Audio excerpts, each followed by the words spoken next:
I'm pregnant with your husband's child. I was speechless at my sister's sudden confession. So, I want a divorce. I'm going to remarry your husband, she declared. I'm sorry I stole your husband, a doctor earning $10,000 a month, she continued. Next to my sister, my husband was looking down at me with a serious face, and her hand was tightly holding his. I was so shocked that I couldn't speak. What's with that face? As usual, you're ugly. That's why your husband had a change of heart. From now on, you're going to live on your meager salary, my sister said with a loud laugh, making my heart feel cold. I'm the one who wants to say sorry, I thought, as they probably didn't know. I was laughing in my heart without telling them about my sister's terrible misunderstanding. My name is Jessica. I've been married to Brandon for 3 years. I met my husband at a university tennis club. Tennis was my only stress relief in my suffocating university life, which was full of studying. Since the club was a cheerful activity, I often sacrificed my study time to play. You have a nice form, he said. My husband, who was in a different faculty and didn't seem busy studying, always approached me when I visited the club. I played tennis until high school. I quit playing seriously because of an injury, but you're good at it. It's completely different from me, who is just playing for fun, he said. I can teach you. I think we're a great match, he added. I believed his words, which seemed like typical pickup lines from the bottom of my heart. In fact, I had never dated a man before and had hardly even had a proper conversation because I was always studying. I was completely taken in by my husband's positive attitude. I had no idea of the hard times awaiting me 5 years later. After graduating from university, we got married. Although it would be a lie to say we had no fights or breakups during our school years, I always forgave my husband's sloppy behavior, and our relationship dragged on until graduation. I'm sure I'll become a good husband, he said. How much I believed in his proposal, I wonder now, but at that time, I still trusted my husband. There were feelings from our 5-year-old relationship that lingered. He wasn't a bad person at heart, and I accepted his proposal with a rather light feeling. We both started working. I had a strong desire to work, and my husband didn't oppose me going out. Rather, he encouraged me to pursue my career. With the income of 2 people, we had a substantial household income. Having this much economic freedom at a young age, we were blessed. We didn't have children because it was still early in our careers. We focused on setting up our lives first. I was climbing up the career ladder smoothly and having fulfilling days. One day, I inadvertently picked up my husband's smartphone that he had left in the living room. There was a message from an unknown name. Normally, I tried not to pry into his privacy, but my husband had a history of passive cheating. Back in our student days, he was secretly communicating with a girl from another club. I entered my husband's birthday and easily unlocked his smartphone. I opened the messaging app and was shocked. As I feared, there were flirty exchanges with a particular woman recorded. I immediately confronted my husband. His confused state was like a monkey in the zoo. It's not like that. This was just a lapse in judgment, he said. So, you admit cheating? You had a relationship with this woman? I asked. Well, he stammered. Let's make love at our usual hotel. Kisses. You're not young to send such a message. I read aloud. She is a high school graduate and a newcomer, I added. Summing up my husband's story, he basically cheated with a new female employee. My husband was her trainer. It's a common story, but I wondered what kind of education he was giving her. I'm really sorry. I swear I won't make such a mistake again, he pleaded. In the end, I forgave my groveling husband. This had been happening since our university days. I couldn't help but sigh at my husband's sloppy attitude. Unlike our student days, we had too many obligations. If we were to divorce, we'd have to report it to our families, friends, and co-workers, which would disappoint them. Honestly, it was easier to give my husband another chance than to deal with such troublesome things. I made him write an apology letter. If he made the same mistake again, he wouldn't get away with it. That was the promise. And so our married life continued, barely surviving several storms.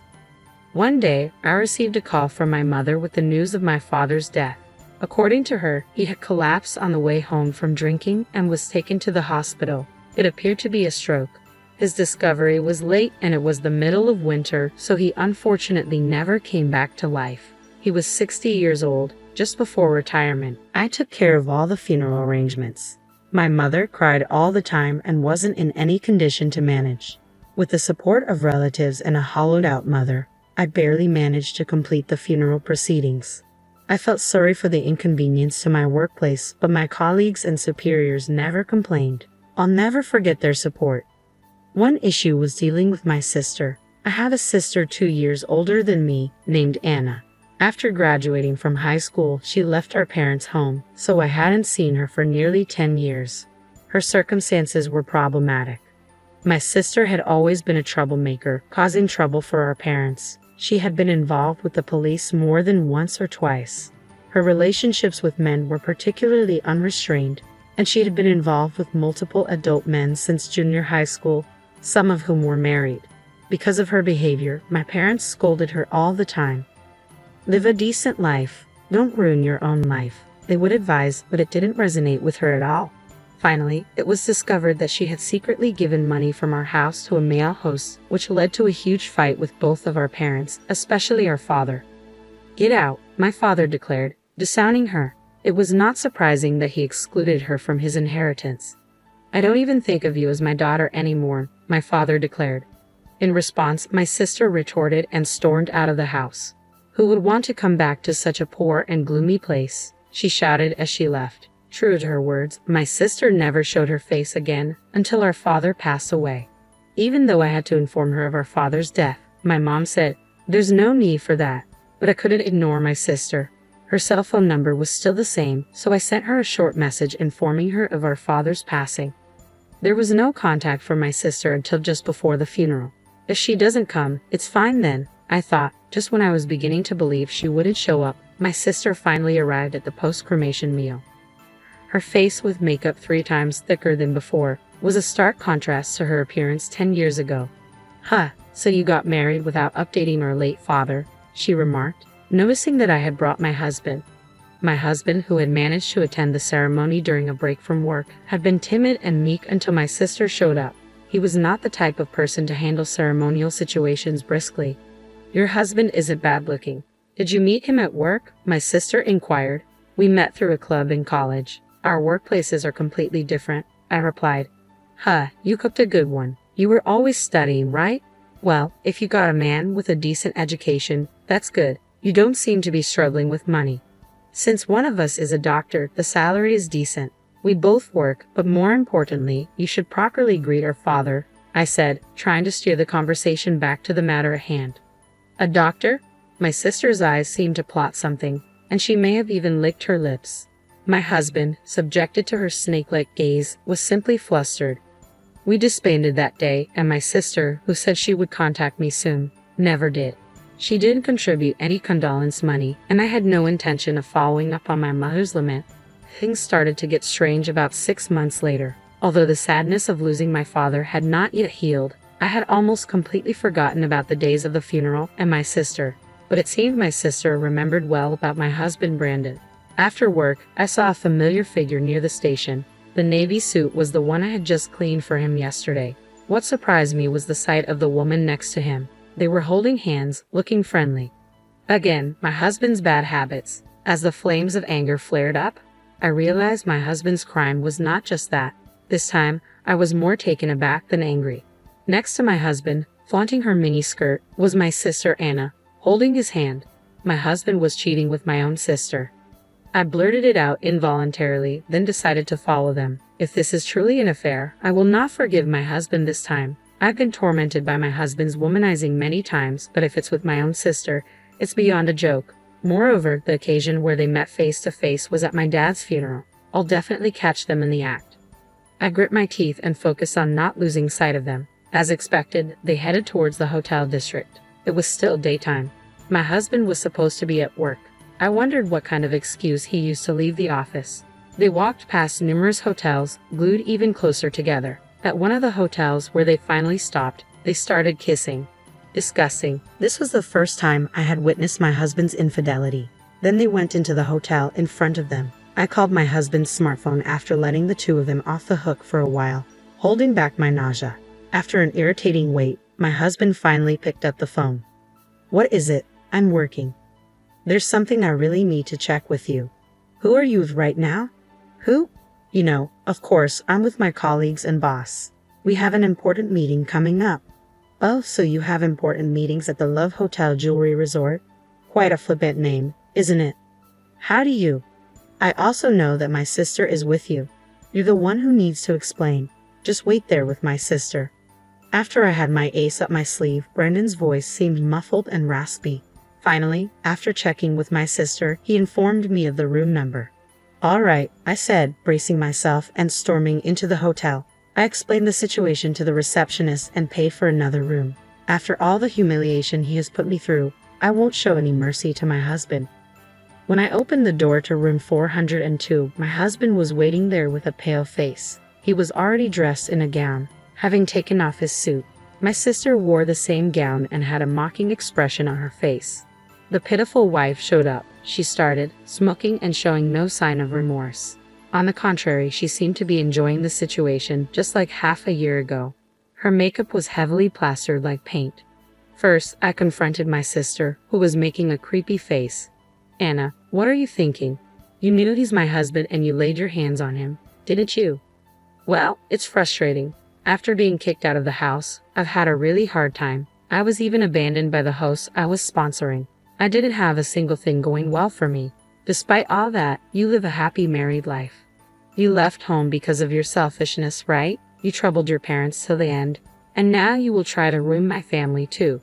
The chaos had been there from the start. I heard from Brandon how pitiful it is because you always say harsh things. He doesn't even have a moment of peace at home. That's why I've been comforting him. Don't say whatever you want. This is a problem within our family. So you're just not satisfying your husband, are you? A boring woman like you. I'm different in that respect. I'm satisfying him. That's why we've been going out for half a year now. You're lying. It's been since right after my father's funeral. Understand me, Jessica. I was at my limit too. You were always nagging me, and there was hardly any marital affection. We haven't even been intimate for over a year now, Brandon said, exposing our marital issues in front of my sister. Embarrassed to the point of tears, I shot back, the reason we couldn't stay as a couple was because of your womanizing. Have you forgotten your promise that you would never cheat again? And on top of that, how come it's with my sister? Besides, right after my father's funeral. Hey, stop belittling Brandon. He's not yours anymore, right, Brandon? My sister interjected, whispering something to him. He lifted his head, which had been lowered, and turned to me with determination. Now I was the one taken aback. Jessica, please divorce me. We're having a baby. What? You heard it. I'm pregnant now. Of course, the father is Brandon. We've been making love almost every week since then, and this belly is the fruit of that, my sister said, lovingly stroking her belly. I was left speechless. This was no accident, but a deliberate act. From the start, my sister intended to steal my husband, and my husband also intended to end our marriage. That's why they didn't use contraception. They went out of their way to show me the baby in her belly. Too bad. You don't stand a chance. He's mine now. He's leaving you and marrying me, right, Brandon? Yeah, let's be happy together. No, the three of us with our baby. I will do my best. You've been dumped. Truly, my condolences. There goes your elegant lifestyle. From now on, that will be mine. My sister laughed. After her laughter echoed, I left the hotel room. To be honest, I don't remember how I made it home. I vomited 3 times in the toilet. As I rushed up my stomach acid, I couldn't stop crying. I was more upset about being betrayed than about losing my husband. My husband and sister trampled on my humanity. Moreover, they made use of the baby. I cried all night and greeted the morning with a drained body. From that day on, my husband did not come home. There was no doubt that he had moved in with my sister. Soon, he would probably come to pack up his things and bring divorce papers, along with the wedding ring we chose together 5 years ago. It was the worst day of my life. Nevertheless, I couldn't afford to take a day off from work. There were people who depended on me. Above all, now only my work was my anchor. Holding back nausea and tears, I gritted my teeth and headed to the workplace. A week later, while I was working as usual, my husband and sister showed up in front of me. I wasn't very surprised, but the two of them seemed quite shocked. My sister, sitting in a chair for patients and holding her belly, stared at me in astonishment as I stood there in my white coat. "Why are you here?" she asked. "Because this is the obstetrics and gynecology department, and I am on duty today. The doctor who usually examines you is off due to some circumstances." "You were a doctor? But why?" Brandon was supposed to be the doctor, my sister said, looking puzzled as she glanced between my husband and me. I found it funny and explained, "You must have misunderstood, sister. I am the one who is a doctor. I worked hard to get into medical school." But at the funeral, Brandon said he was a doctor. "You got yourself a highly educated husband," she replied. "I only said that if one person is a doctor, the salary will be decent. You misunderstood that."